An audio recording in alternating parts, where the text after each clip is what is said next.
Hello and welcome to this Q4 update for Smithfield, Birmingham. I'm stood beside the land parcel for Smiths and Works, and the piling mat is now down, awaiting the piling rig. So the piling rig is making its way through the city, we hope, on the 16th of the month of October.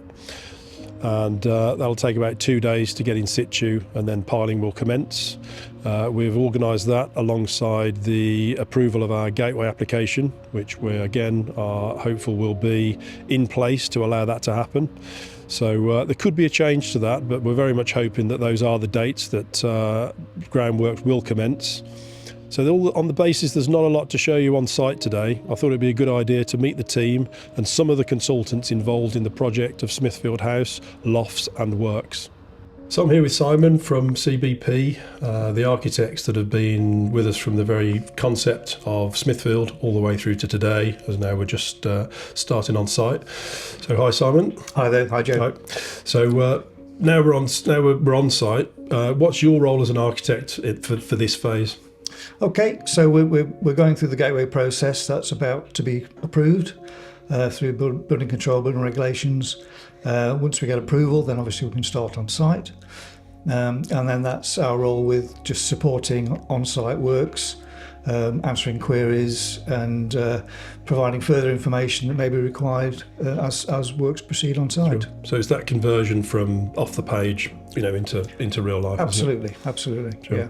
And what challenges, if any, have you found specific about this particular project?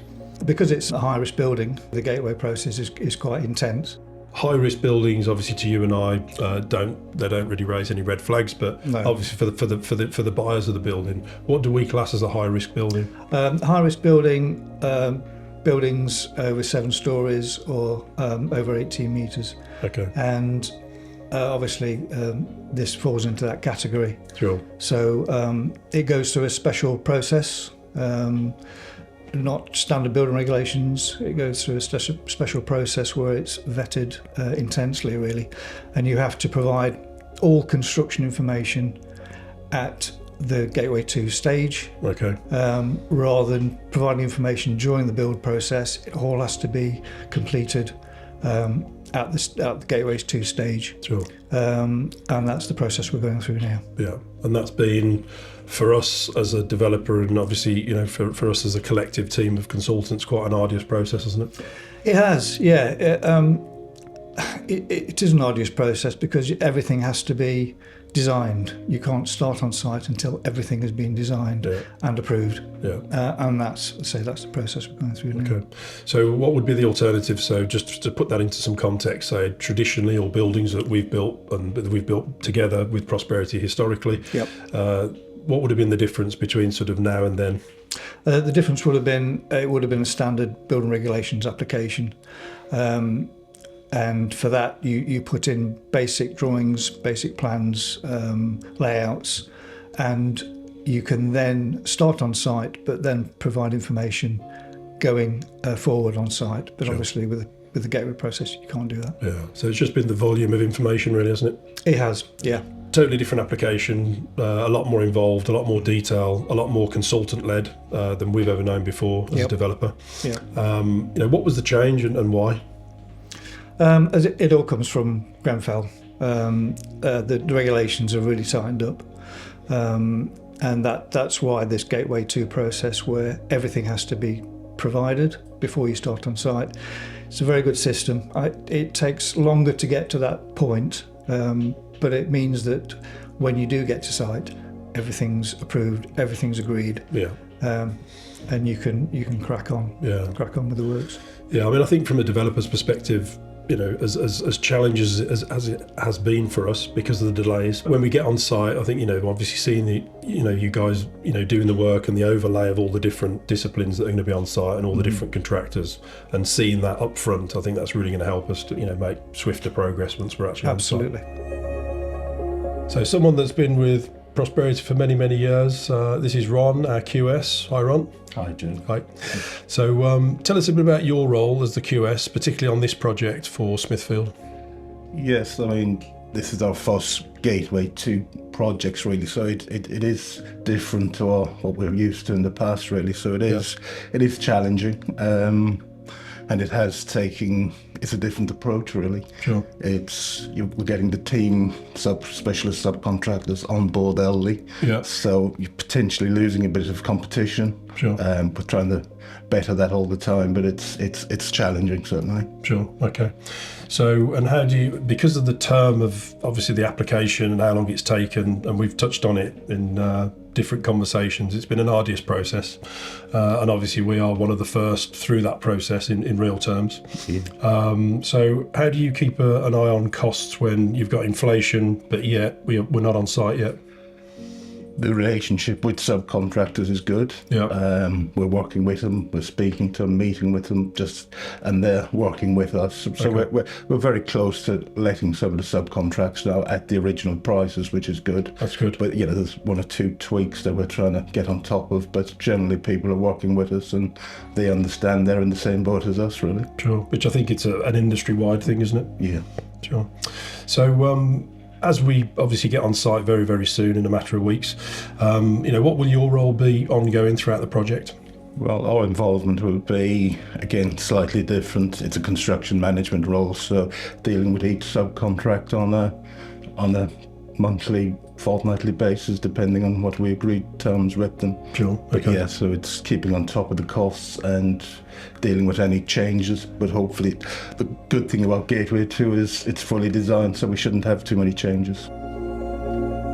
I'm here with John from OCSC. Hi, John. How's it going? Good, thank you. Yeah, good. Could you tell us a bit about you, your company, and what you've been working on the Smithfield project for us? Yeah. So I'm regional director for Connor Sutton Cronin. We're civil structural engineers on the Pressworks Smithfield scheme. We're civil structural engineers for the scheme. So we're doing the structural design, we're doing the substructure up to ground and first floor. And what will be your kind of key activity once we obviously sort of get going on site? Yeah, so we'll be heavily involved from the start. The frame is the first thing to get up to get going, piling, groundworks and the in situ frame. Sure. That's fully our design and detail. Okay. So we'll be heavily involved with the piling contractor, Van L, going to be coming on site relatively soon. Yeah.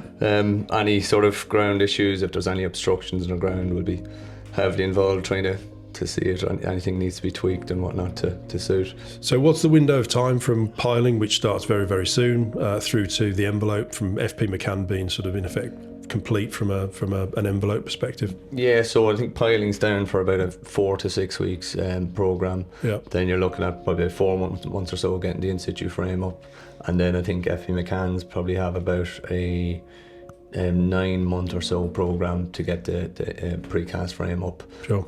So obviously they'll be up at maybe level 15, but a lot of the trades will be in at the lower levels getting their items done. So sure. Yeah, the frame will be up at level 10 while you have your wet trades, if you like, on the lower floors coming chasing in them up the building.